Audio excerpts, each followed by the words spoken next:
The chamber, bathed in bright warm light, softly echoed with the gentle splash of spirulina pools. The air was peaceful, thick with healing moisture, almost warm, like a blessing. Sister Marie-Espérance worked silently, focused on her task, occasionally fixing her blonde hair beneath her veil. Her blue eyes never left the tiny bubbles rising from the green surface, precious and alive. To her, spirulina was a divine gift. If it had been known in the time she came from, how many lives could it have saved? On Cartusia, a mountainous moon with many steep valleys, life flowed far from chaos. This harsh world, born of tortured geology, offered no plains, no gentle expanses. Yet the Carthusian order, contemplative and devoted to solitude, had found refuge there. The kings from beyond the stars understood.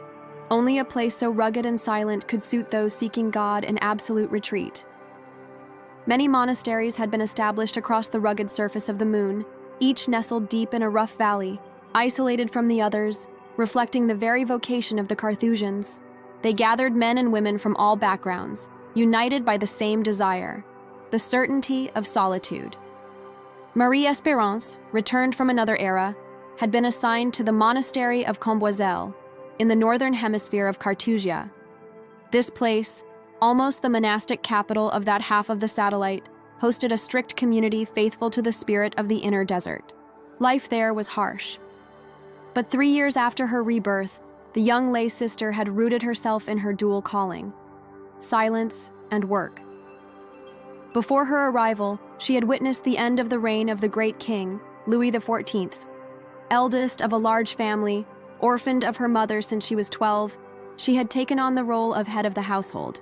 Childhood had faded, replaced by prayer, chores, and caring for her younger siblings. Then came famine. Her father and she fought relentlessly to protect the youngest. Love kept them going, but love was not enough. One by one, they passed away. She remembered their awakening, lying side by side in a silence beyond the world. Knowledge dawned immediately, and they understood. Their descendants had survived, thrived. Their line had not ended.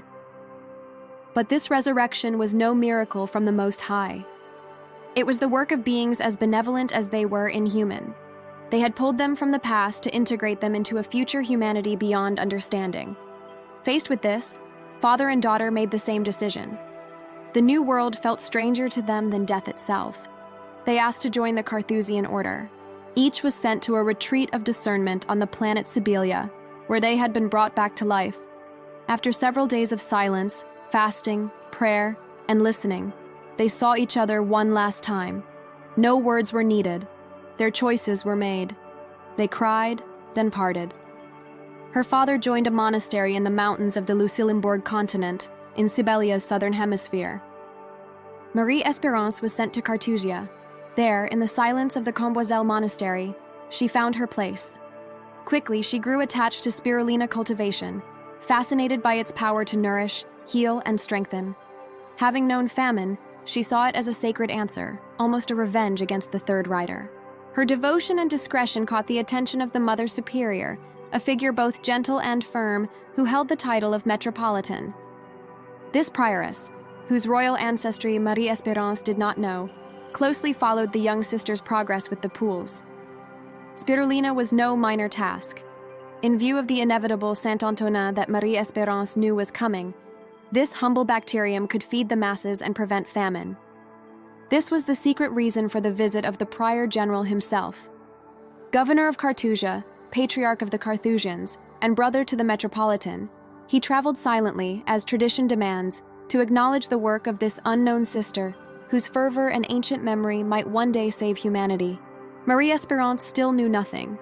Day after day, pool after pool, she prayed for God to give her strength to bear a burden too heavy for her shoulders. In the cloister's silence, she fought, wordlessly, against the Black Horse. Far from Cartusia, in the marble palaces of the Red King's capitals, the world was about to change. This moment marks the beginning of The Shadow of Princes, Chronicles of the Red Kings, Tome 1, a political and psychological science fiction novel, telling the story of two antagonists at the heart of a humanity transformed by Saint-Antonin's Day. Dive into the disrupted post-event universe, where court intrigues, spiritual legacies, and power struggles shape a different future for humanity. Available now on Amazon Kindle ebook. Remember to like, comment, share, and subscribe. The story is just beginning.